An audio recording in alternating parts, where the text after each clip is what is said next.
नंद को भगाने वाली भाभी रेखा अपने पति पार्थ के साथ एक फ्लैट में रहती थी। पार्थ के माता पिता नहीं थे। उसकी एक छोटी बहन संजना थी जिसकी शादी हो चुकी थी। पार्थ एक बड़ी कंपनी में नौकरी करता था।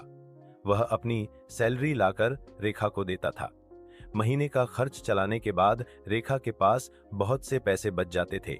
रेखा हर महीने कपड़े गहने खरीदती थी। अभी कुछ दिन पहले ही पार्थ ने नई गाड़ी ली थी। एक दिन रेखा घर पर ही थी, तभी डोर बेल बजी। रेखा, अरे इस समय कौन आ गया? चैन से सोने भी नहीं देते। रेखा दरवाजा खोलती है। सामने उसकी नंद संजना अपने बेटे रवि के साथ खड़ी थी। रेखा, अरे दीदी आप अचानक कैसे आ गईं? संजना, बस भाभी, आपसे और भैया से मिलने का मन हुआ तो मैं चली आई। रेखा, आइए अंदर बैठकर बातें करते हैं।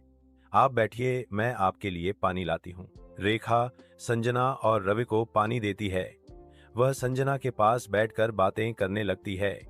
रेखा, और बताइए दीदी, आपके ससुराल में सब कैसे हैं? संजना, सब ठीक हैं भाभी। आप बताइए भैया कैसे हैं?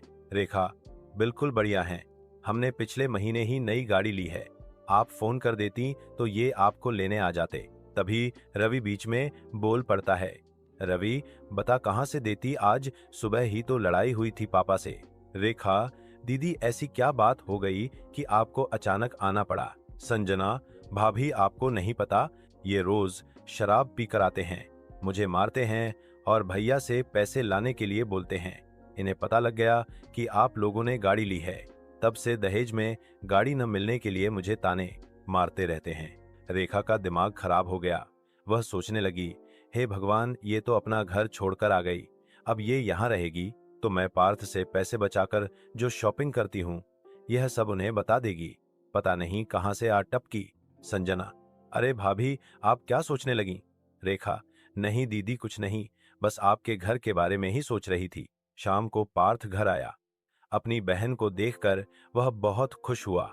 संजना ने उसे सारी बात बता दी। पार्थ, बहन तू चिंता मत कर, यह घर भी तो तेरा है। अब तू यहीं रह जब तक जीजाजी सुधर नहीं जाते। तुझे वापस जाने की कोई जरूरत नहीं है। रेखा दोनों की बातें सुन रही थी। उसे मन ही मन में जलन हो रही थी।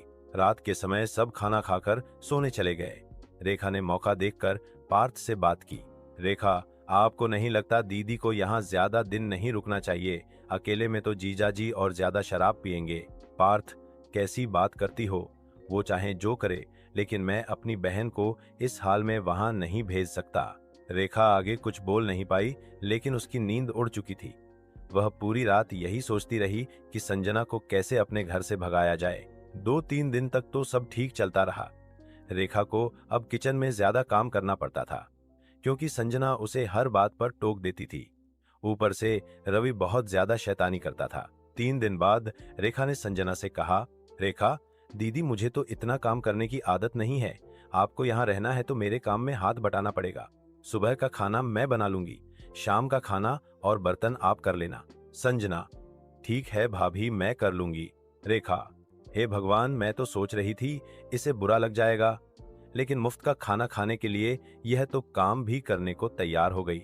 रेखा, दीदी ये बात अपने भैया को मत बताना, नहीं तो वे गुस्सा हो जाएंगे। संजना घर का काम करने लगी।